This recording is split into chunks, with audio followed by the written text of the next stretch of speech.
สวัสดีครับต้อนรับเข้าสู่ Nut Talk นะครับวันนี้มาเจอกันอีกครั้งกับ Fabrizio Romano นี่เป็นเทปที่3แล้วนะครับที่ผมกับ Fabrizio ได้มีโอกาสพูดคุยกันนะครับแล้วก็แน่นอนละครับในส่วนของเทปนี้เราก็จะให้ Fabrizio ได้มาอัปเดตในส่วนของตลาดซื้อขายนะครับในช่วงซัมเมอร์นี้แล้วก็อาจจะมีคำถามจากแฟนฟุตบอลชาวไทยที่ฝากมาถามทาง Fabrizio ด้วย Okay so Fabrizio please say hi to Thai fans because they are all waiting for you.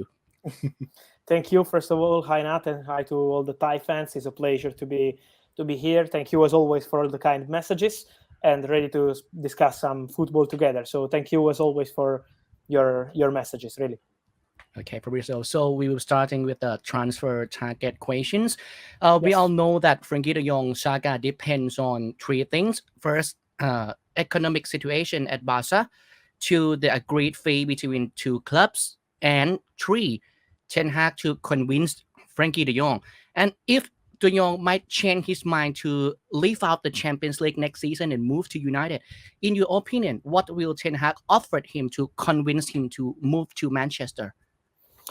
I think first of all, what you mentioned on Frankie De Jong deal is the reality. It's perfect because it depends, of course, on the financial situation of Barcelona. This is why Manchester United are hoping to change the situation. They are pushing and pushing and in direct contact since last Friday with Barcelona.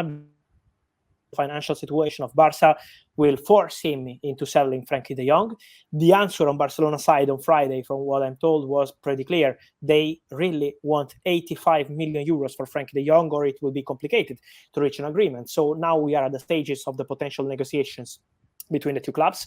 Let me add also that Xavi, Barcelona manager, is really keen on keeping Frankie De Jong. So Xavi hopes that at the end, Frankie will stay at Barcelona. He's really a big fan of Frankie. He's convinced that Frankie could mark an era at Barcelona for many, many years. And so this is why Xavi is pushing to keep the player. But the reality as of now is that the two clubs are in direct contact. And on player side, it's complicated because Frankie is not disrespecting Manchester United. This is something that I want to clarify. He just wants to play Champions League football. It's been a tough season for Barcelona. They were out of the Champions League really early stages. He had to play Europa League football. So he thinks of himself that he's a player for Champions League stage. And he wants to play Champions League stage. So this is why he's not accepting Manchester United as of today. As you mentioned, Erik ten Hag will try his best to change his mind. He will try his best to change the situation, offering him the possibility of being the face of a new project. The feeling internally at Manchester United is that Frankie De Jong, in case he will be able to join Manchester United, he won't be just a top signing as a player, but also a statement for the project, like saying, okay, we want to go back at top level and we're signing one of the best midfielders in the world. We are showing that the manager, Erik ten Hag, is really powerful into the club at the point that he's able to change the mind of a player like Frankie De Jong. So it will be really important for Manchester United to do that. Also, they're offering him the opportunity to connect directly with a manager like Erik ten Hag. We did an incredible job with Frankie De Jong. Frankie De Jong was a nice talent before he met Erik ten Hag, and he became one of the most interesting and best. So, as I mentioned, the connection between Erik ten Hag and Frankie De Jong is really strong, and also the opportunity to be the face of this new Manchester United project. The midfielder, the face of the project, the player they need to start a new era after Paul Pogba is set to leave, and Frankie De Jong is the man they want. So this is what Manchester United are offering him. Of course, an important contract, an important salary, but they will try in the coming days to change the situation. It's not easy because of now Frankie wants to continue at Barcelona or to play Champions League football, but for sure Man United will try and try again. Okay, so to the next question. Everyone knows that Darwin Nunez is so popular amongst the top clubs, and many huge teams in Europe wants him. For United, if Darwin moved to another clubs such as Liverpool, what is our plan B? Are there any strikers that United are looking for right now except Darwin Nunez? Yes, for sure. Darwin Núñez is a player that is in Manchester United late since long time. They discussed him internally in February, in March, even before Erik ten Hag was named as new manager. So he's a player that has always been appreciated by the board. We know how strong is the connection with his agents, that they are really close to Jorge Mendes. So it's a normal connection because of Cristiano Ronaldo and many other players. So for Manchester United, it's always been a nice relationship with Mendes team. So this is why Darwin Núñez is a player that they are already discussing. He's a serious possibility for Manchester Manchester United. He wants Premier League football, because I'm told that for Darwin Núñez, the dream is to play into the Premier League. And so Man United and Liverpool too are interested in him. So let's see what will be the final price tag on Benfica's side, because it started like 70 million euros 2 or 3 months ago. And then in Champions League, he started to score key goals again and again for Benfica. So this is why the situation was changed in the last few weeks. But for sure, Darwin is a name in Manchester United list. For example, they discussed internally in February, March, even of Richarlison, a player who could be on the move this summer. But I think now with Erik ten Hag, they will have different kind of striker in their mind. Lautaro Martinez is another player that they've been tracking for a long time, but the player was pretty clear a few days ago. He wants to stay at Inter. He extended his contract with Inter. So it's not an easy one. So there are many opportunities, but for sure, the new striker will be part of Manchester United project this summer. For Ten Hag is a priority. So I am 100% sure that Manchester United will sign a new striker in the summer, and that Cristiano will have the chance to compete with the striker or to play together with this new striker. Just move back to Frankie topic. Only Ten Hag alone will be enough to convince Frankie to United, in your opinion, Fabrizio? I think Ten Hag is one of few managers who is able to do it in this moment. Of course, there are other clubs, and let me say that Champions League football is an important factor, as I mentioned before. So there could be other clubs who can offer Champions League football, big salary, and so to be in a different position in case Barcelona will decide to sell Frankie de Jong for 85 million. But as of now, Manchester United, the real factor is Erik ten Hag. They know that Erik ten Hag is the only one into the club. Is not just about money, but it's Erik ten Hag who can change his mind. Erik ten Hag is trying. A few days ago, they asked Frankie de Jong into the Dutch national camp if they had some contest, Ten Hag and Frankie, and he said, smiling, I can't say that, I can't comment on that, because it's a reality. Erik ten Hag is pushing, Erik ten Hag is trying, but at some point, he knows that it's not an easy one. So for Manchester United, the important message to send is that they want Frankie de Jong. They're prepared to wait for Frankie de Jong in case it will be needed for the negotiation or for the player to accept a new destination. But as of now, we are still at the same stages. So let's see if in the next days the situation will change. But to your point, Erik ten Hag is the man. He's the man that they are trying to use to have Frankie de Jong as the new face of this Manchester United rebuilding. Fabrizio, is it true that right now Manchester City interest in Frankie de Jong? They've always been interested in Frankie de Jong. Always. Manchester City and Bayern have been two clubs always interested in de Jong, with a very good relationship with his agents, but with a point that at the moment, Manchester City, after spending big money on Erling Haaland and prepared to sign also a new left back, so they're working on many points. At the moment, I think they are not ready to pay 85 or 90 million for Frankie de Jong. They want to pay way more for the new midfielder they need to sign, because Fernandinho is leaving the club. Let's see what happens with Gundogan. And so at the moment, the interest for Frankie is 100% real since long time. It's not new. But for Manchester City, spending 90 million on a midfielder after spending almost 65 million on Haaland, plus commission, plus a big salary, is not an easy one. So it depends also on how many players will leave Manchester City this summer, because Gabriel Jesus could leave. Let's see what happens with Sterling, Bernardo, all players that are discussing new contracts, or maybe they could have a chance to leave the club. So there are many points. It's a domino at Man City and not something imminent. So at the moment, Manchester United are in a different stage because they are in direct negotiation, in direct discussion with Barcelona. Okay. How's the defensive midfielder situation at United? A price for Declan Rice is too high, and Calvin Phillips might move to Man City, so as Aurelien Tchouameni to Real Madrid. For now, where is another option for United in this position? There are names of Konrad Laimer, Ruben Neves, or Yves Bissouma maybe?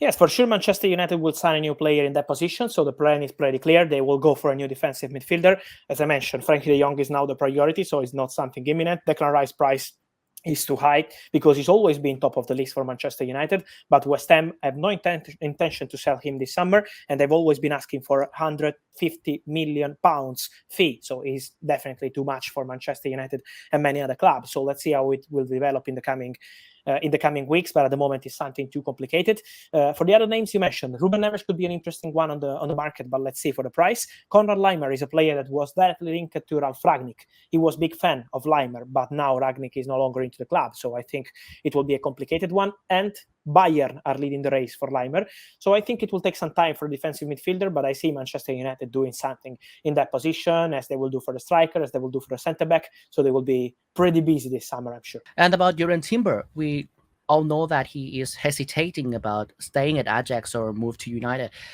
If he choose Ajax, will United turns to Pau Torres and also Alessandro Bastoni name coming through the media right now? What is another options? At the moment, for sure, Timber and Pau Torres are the names that they discussed internally. And so let me say that I'm not told that it's Timber first option and Pau Torres second option. They're working on both of them. They know the prices because they know that Ajax want 45, 50 million for Timber. They know that Pau Torres has a release clause around 55 million euros. So it's pretty clear the price of these two players. But they need to decide now who is the player that they want. For Timber, it's true that Ajax are still fighting. They want to keep the player at the club. They hope to be able to do that. They are offering him a new deal. It doesn't mean that he's signing a new deal, but it means that Ajax are trying in every single way to keep the player for one more season. They're convinced that it could be worth maybe 70 or 80 million next summer. So this is why they will try to keep Jurriën Timber at the club. But for Manchester United, he's a player they discussed internally with Erik ten Hag. Pau Torres is a player that personally, the feelings I have speaking with people close to him is that next season he will be in the Premier League. I see Pau Torres in the Premier League next season. I still don't know where, but I think he has good chances to move to the Premier League. Tottenham wanted him 1 year ago. Manchester United want him this summer because it's a player that they are discussing internally. But let's see if they will decide to try to negotiate with Villarreal. So as I mentioned, he has a clause 55 million, but I'm sure the Manchester United feeling is that they can maybe negotiate with Villarreal for maybe 40, 45 million. And so to open a negotiation, but at the moment it's still between Timber and Pau Torres are the two names that they are considering. For Bastoni, is a really tough one because Inter hope to keep the player. Tottenham are also interested with Antonio Conte, who is the man who created Bastoni as one of the best centre-backs that we have in Europe and if not the best in Italy. And so for sure, this is the opportunity for Manchester United between Timber and Pau Torres as of now. Fabrizio, you just talk about Tottenham. And how about the situation of Christian Eriksen right now? And how about the chance with him and United? I think the moment is really something that is at early stages, because the agent of Christian Eriksen, Martin Scholz, is speaking with many clubs. Erik ten Hag always been a big fan of Christian Eriksen. This was at Tottenham, so he's always been a player that he considers perfect for his kind of football. But at the moment, there is still nothing agreed between Eriksen and any club because Antonio Conte had Christian Eriksen at Inter and they were great in the second part of the season. They won the Scudetto, the league together. So Tottenham are interested. Leicester are interested too. Brendan Rodgers, Leicester manager, goes crazy. He's really crazy for Christian Eriksen. So many clubs are interested, but matter of respect for Christian Eriksen is to have a direct conversation with Brentford before leaving the club. So Brentford will have a chance to speak with Christian Eriksen on a potential new contract. So he's now exploring opportunities, and then he will make the decision. But at the moment, it's still early to see where Christian Eriksen will go. He's going to decide together with his agent Martin Scholz in the coming days, and we will know more. Yeah, thank you. And let's go to Ralf Rangnick's situation. There are many fans wondered which is the main reason Rangnick chose to discontinue his consultancy role and how his leaving affect United in the long run. I think this is something smart, let me say, on Manchester United side, on Erik ten Hag side, and on Ralf Rangnick side, because Rangnick is a genius in German football. He changed German football. He did something incredible with Red Bull Group, but he needs to decide. He needs to decide with his own ideas. And when you have Erik ten Hag into the club, who is a fantastic manager, but really a really smart guy, because he knows that his own ideas, he needs to trust his own ideas. So they were two different points of view, And when you have two different points of view in a top club like Manchester United, you can have big problems. So it's better to part ways now in May, in June, instead of continue together. And then in July, in August, you're going to create a big problem to the club, parting ways during the preseason or when the season begins. So I think it's been really smart because Ralf Rangnick wanted kind of players, had his own ideas. And Erik ten Hag is, as I mentioned, not just a fantastic manager on a technical point of view, but also a very good guy on deciding on players, on deciding on strategies. So there were two different points of view. And for a top club like Manchester United, they need to be clear now. They need to rebuild. They need to be back at top level. And to be back at top level, you need to follow one guy, to follow one clear plan. And so this is why they decided to part ways. And I think it was really smart from both ways, from both sides, for Ralf Rangnick and for Manchester United and Erik ten Hag, of course. Okay. Professor, you said in our first meeting last year that Rangnick wouldn't do so well in his interim manager position. It's viral for Thai fans, and you were right. You were right. And I think he was not a man for short term, I think Rangnick and short term in the same sentence is something that can't work. It's impossible. He's meant for long-term vision, for long-term work. It's not for just 6 months. It's not for him. Yeah, and if we ask you about Erik ten Hag again, do you think he will do well in his job, or Yes, what yes, will he yes. has to do?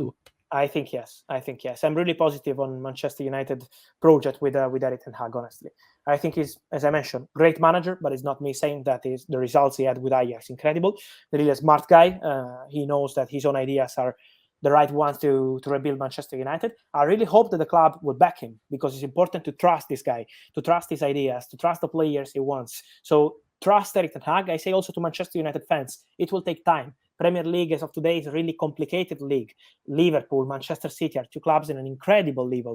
And also Tottenham, they're rebuilding with Antonio Conte. Arsenal are doing great. So it's not an easy one. It's not an easy project, but trust Erik ten Hag because I'm sure that if you give it some time, maybe 1-2 years, Manchester United will be at top level with him. He's a great manager. Great appointment in my opinion.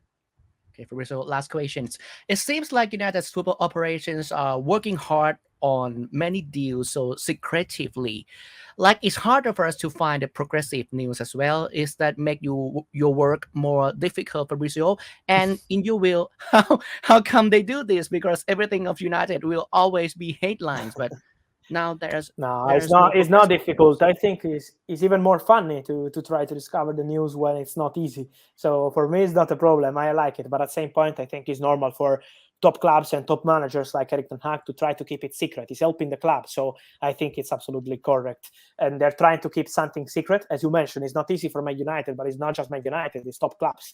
For top clubs like Real Madrid, Barcelona, English top clubs, Italian top clubs, it's difficult to keep secrets because there are many rumors, many journalists working on it.